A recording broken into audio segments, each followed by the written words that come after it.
Hey guys, and welcome to another episode of 92 Breadcrumbs. I want to thank you for being here as we talk about the second part of our automatic mechanism and how it works and how we can utilize it to improve our lives and the lives of others.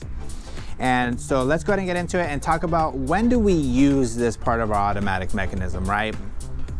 We utilize this whenever a goal or target is unknown and the objective of our automatic mechanism is to find it. And this will make more sense as we go along. Let me lay down the three key components of how this mechanism works, and we'll go into some examples and expand upon that. The three key components of this part of our automatic mechanism are: we begin with a goal or end target. We assume, we have an assumption or a belief, right? So we have the target or goal, we assume, and we have a desire to reach that end goal or target. And what separates this part of our automatic mechanism from the previous video is that where that one is talking about when the objective is known and the target is known and the objective of our automatic mechanism is to move us in that direction. This goal or target is unknown, and the objective of our automatic mechanism is to find it, build it, or create it, right?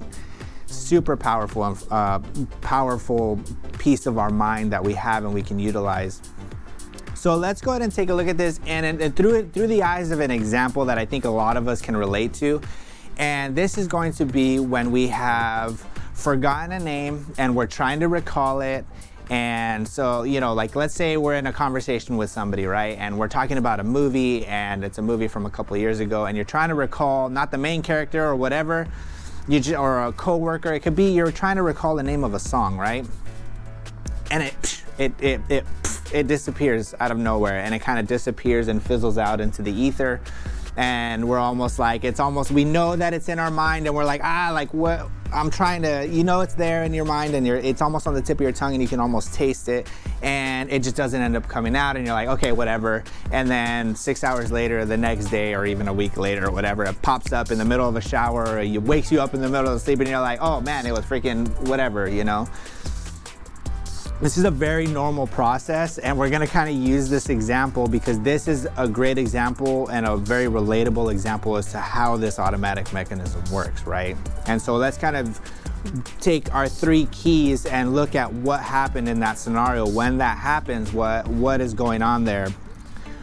We began with a goal or end target to be achieved, right? So that was a name. We wanted the name, right? And we didn't know the name, so it becomes a question or a problem with no answer. There is no what is the name, and it says equal sign, and there is nothing. There's an X there. We're solving for X. We assume, right? And whenever this happens, we want the name, and what happens is we assume and believe that the information or the name is in our mind. We're like, oh man, I know his name, or I know her name, right?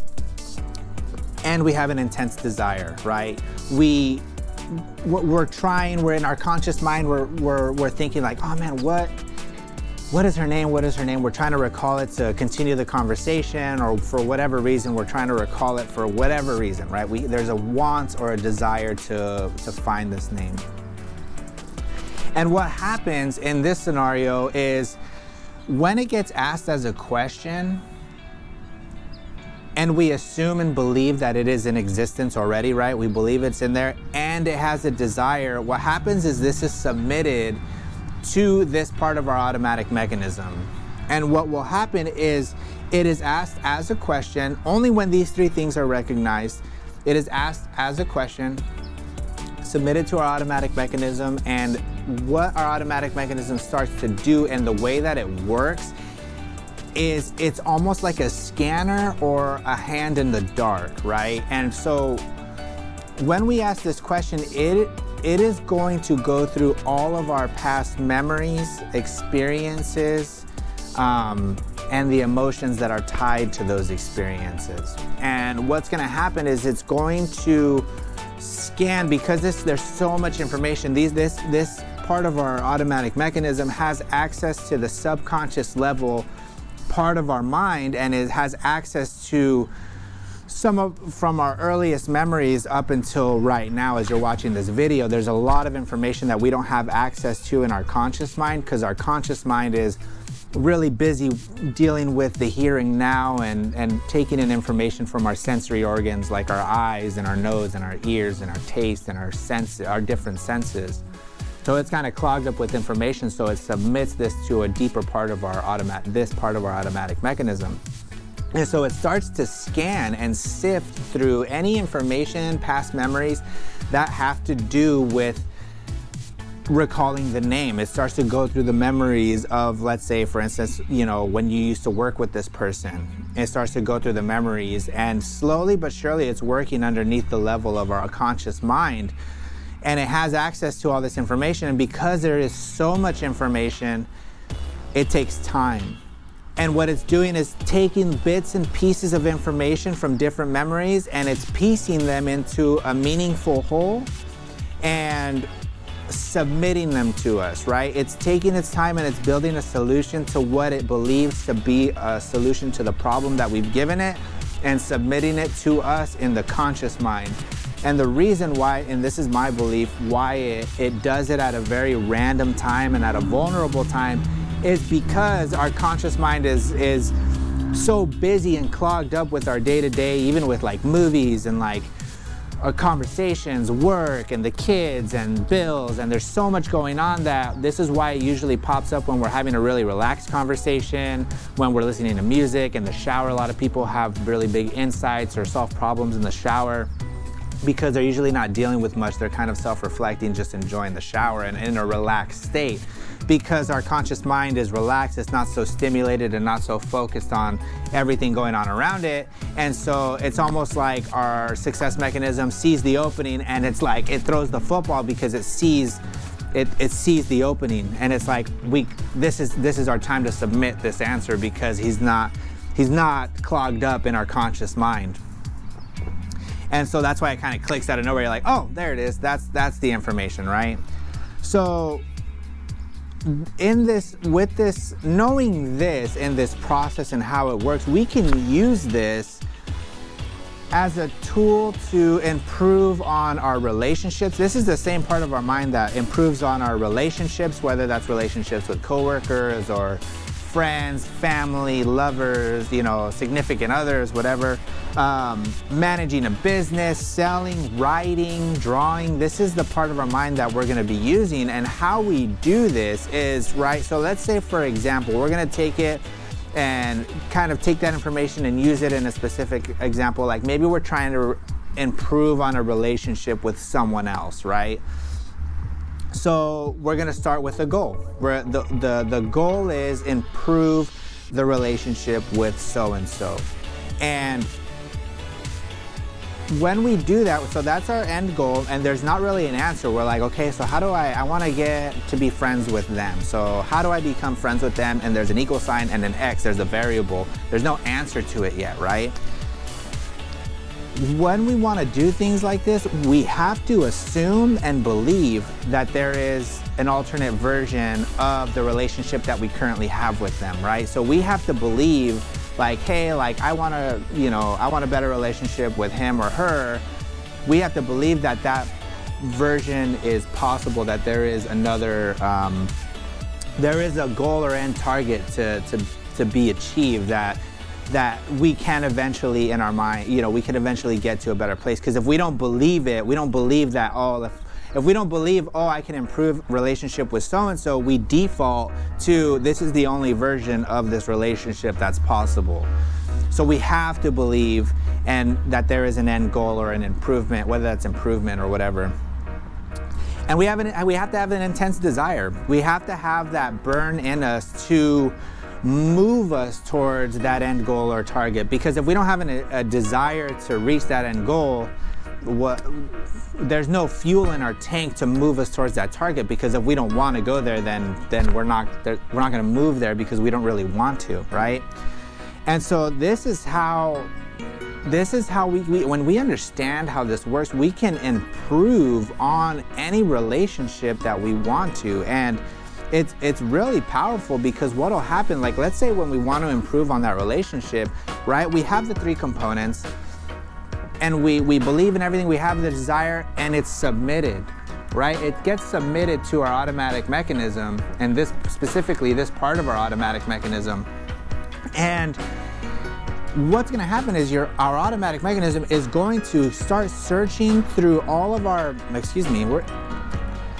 so what's going to happen is our automatic mechanism is going to start searching through all of our past memories of different relationships, different encounters, past experiences, and the emotions tied with those experiences, and start to take bits and pieces of all of them and start to build them into a meaningful whole.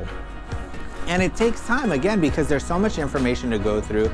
And what's really great about this is it has to find the specific information that has to do with the problem we're trying to solve, right? So if we're trying to solve a relationship or improve on a relationship, it's not going to look at, information regarding to drawing, how to improve on drawing or how to improve on music. It's looking at relationship and taking these pieces and building them into a meaningful whole. And when it gets the opportunity, it's going to submit them to us in the form of ideas or images in our mind, where we'll be like, oh, you know what, maybe I'll invite them to coffee, or maybe I'll, maybe you had an okay experience with them in the past, and so it's going to use that and be like, okay, what about that relationship or about that encounter did I like, and did it feel like improved our relationship?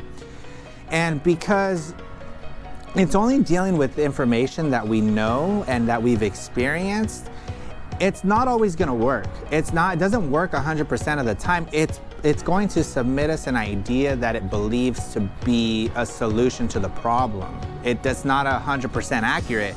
It could be an idea that just doesn't end up working, and that's okay. And that's where desire comes into play, because desire is going to get us over those humps, because that experience, if it submits an idea to us and we're like, hey, like you try to say a certain joke, or you try to invite them somewhere, or whatever idea is presented to you and you try it, if that doesn't work, we can utilize that and use it.